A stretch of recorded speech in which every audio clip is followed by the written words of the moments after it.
C'est quoi le développement personnel?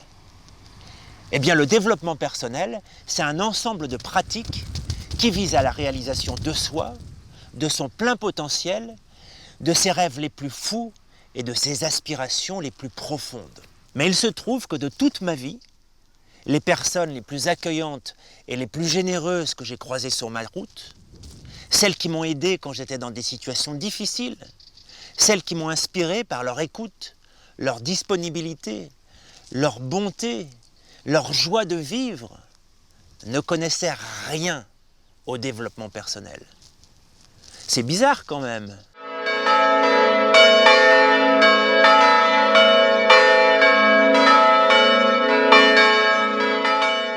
Regardez-moi, c'est moi, moi et moi.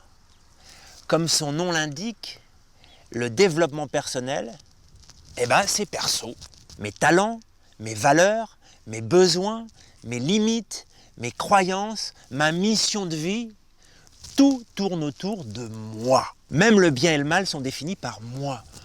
Comme on le dit souvent, à chacun sa vérité. Et du coup, toutes les conversations, en tout cas la plupart, tournent autour de moi, de comment je me sens, de ce que je ressens, de si j'ai été blessé, de si je vais bien. Et du coup, je prends tout pour moi. Et je deviens un peu susceptible. La foi, c'est complètement autre chose. Ça demande un décentrement de moi vers le tout autre, vers Dieu. Ma référence, du coup, ce n'est plus moi, c'est Dieu. Comment puis-je le rencontrer? Comment puis-je mieux le connaître? Comment puis-je l'aimer davantage? Qu'attend-il de moi? Quelle est sa volonté? Comment le remercier pour les grâces qu'il me donne chaque jour, pour les merveilles qu'il fait au quotidien dans ma vie? La deuxième chose, c'est que le développement personnel, c'est pour moi. C'est très individualiste finalement.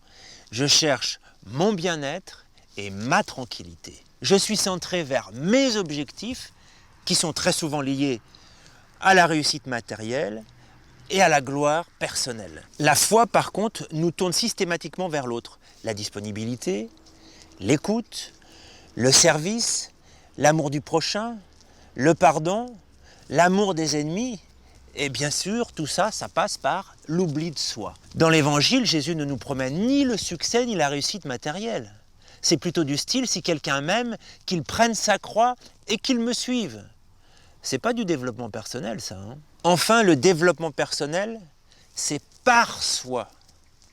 Je suis l'auteur de ma propre réussite. Je me suis fait tout seul. Je suis responsable de ce qui m'arrive. Alors bien sûr, on développe la confiance en soi, on devient plus fort, on devient plus puissant. Mais toutes ces réussites se font par nos propres forces. On ne compte que sur soi. Alors que la foi demande la pauvreté du cœur et l'humilité. On sait très bien que par soi-même, on ne peut rien. Alors donc, on attend tout de Dieu. On attend tout de son amour. Pour aimer les autres, on a besoin de se remplir par la prière de son amour.